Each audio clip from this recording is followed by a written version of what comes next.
Coucou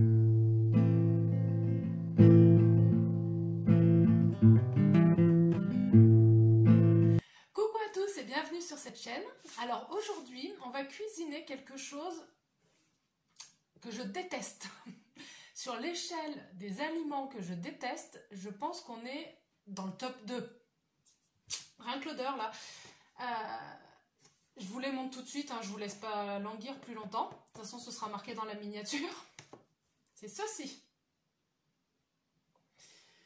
Des betteraves rouges. Alors celles-ci sont cuites ou pré-cuites, je sais pas, enfin bon, rouges. Et donc en fait au départ j'ai fait une recette, j'en ai acheté parce que j'ai fait une recette de houmous à la betterave. Et du coup c'était plutôt bon. C'est le pois chiche qui était bon.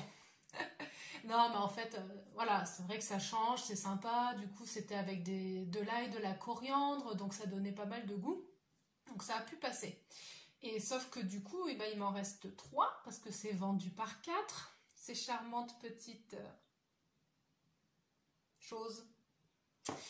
Et bah du coup, comme j'aime pas gaspiller et que j'ai pas envie d'y jeter, ce serait dommage. Bah, on va essayer de les transformer pour que ce soit dégustable. Voilà. Donc du coup, je vais les faire avec une recette que j'ai trouvée sur internet qui a l'air plutôt de sortir un petit peu des sentiers battus. Du coup, je pense que pour ceux qui aiment la betterave, à mon avis, ça peut être intéressant parce que ça change. Voilà, on n'est plus sur de la betterave en salade, froide, avec cet aspect un petit peu terreux. Là, on va vraiment partir sur quelque chose de cuisiné, avec du goût caramélisé. Enfin, voilà. Après, comme moi, je me fais pas confiance du tout en mes goûts, je vais faire des pommes de terre sautées aussi à côté pour couper un petit peu et pouvoir mélanger. Parce que quand on n'aime pas quelque chose, c'est difficile quand même de les manger. Donc je vais essayer. Et puis bah, je vous tiens au courant. Mais je pense que ça peut intéresser tous les amateurs de betterave.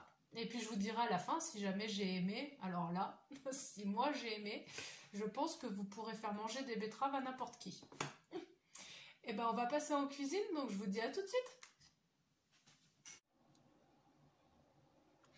Alors, pour cette recette où vous allez le voir, je vais tout faire pour cacher le goût de la betterave.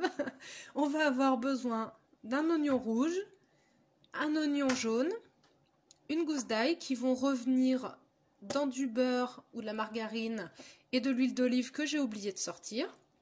Donc ça va revenir avec les betteraves coupées en tranches. Ensuite, on va rajouter donc de la farine, laisser un petit peu s'imbiber, le sucre. Et on va déglacer avec du vinaigre de vin rouge qui va apporter un petit goût acide intéressant. Moi, je vais rajouter du vinaigre balsamique, bien entendu du sel,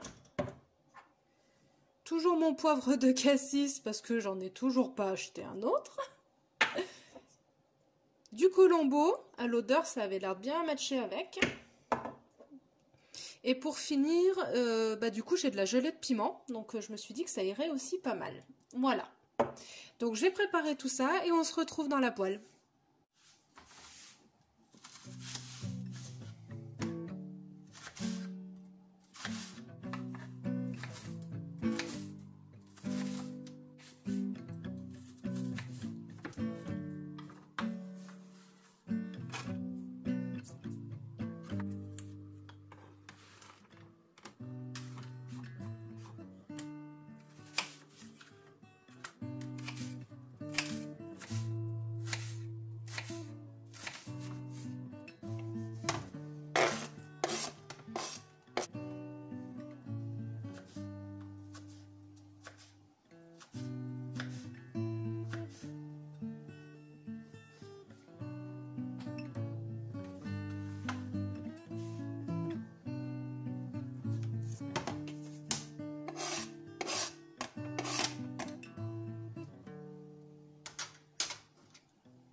Donc maintenant que les oignons sont un peu translucides, on va rajouter de la farine pour faire revenir tout ça pendant 2 minutes.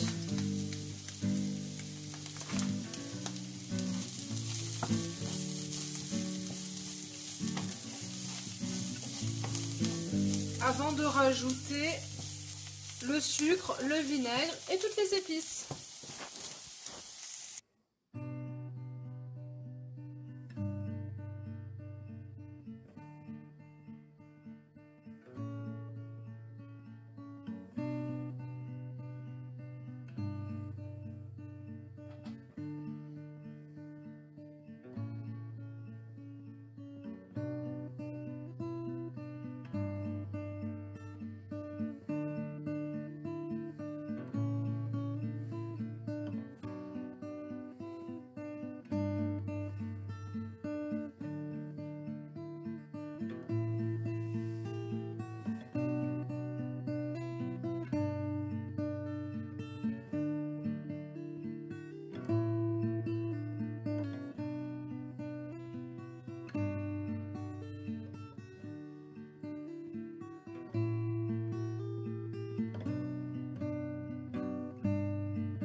Donc là, je vais laisser mijoter pendant 20 à 30 minutes, le temps que ça réduise bien.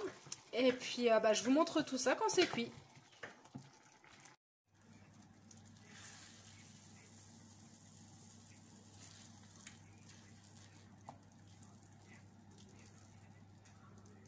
Alors, il est le temps du verdict.